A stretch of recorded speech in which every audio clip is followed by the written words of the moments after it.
వనస్పతిని పెంచడానికి మనకి దేని అవసరం పడుతుంది? ఒకటి భూమి, అలాగే కొంచెం శ్రమ, అలాగే ఒక విత్తనం.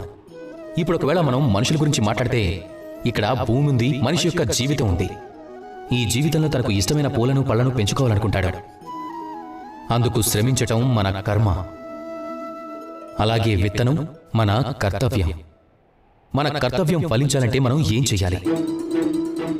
మామిడి పండ లేదా వేప చెట్ట? ఇందులో మనం ఏం పొందాలి?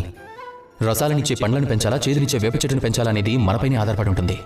కానీ ఒక్క విషయం ఉంది, లక్ష్యం ఏదైనా కానివ్వండి, జీవితం ఎలా ఉన్నా సరే, ఒకవేళ మీరు లక్ష్యం కోసం ముందుకు వెళ్తున్నారు అంటే అప్పుడు మీరు కర్మల నుంచి తప్పించుకోలేరు.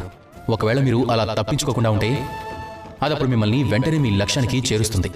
ఇది ఖచ్చితం. ఎప్పుడూ గుర్తుపెట్టుకోండి, కర్మలను ఇష్టంతో చేస్తే అప్పుడు దాని ఫలితం మిమ్మల్ని ఇష్టపడుతుంది అని. ఆ నిజమైన ఇష్టంతో మీ పనులను చేస్తూ వెళ్ళండి, మీ లక్ష్యాన్ని ప్రాప్తించుకోండి. అలాగే నాతో ప్రేమగా చెప్పండి, రాధాకృష్ణ.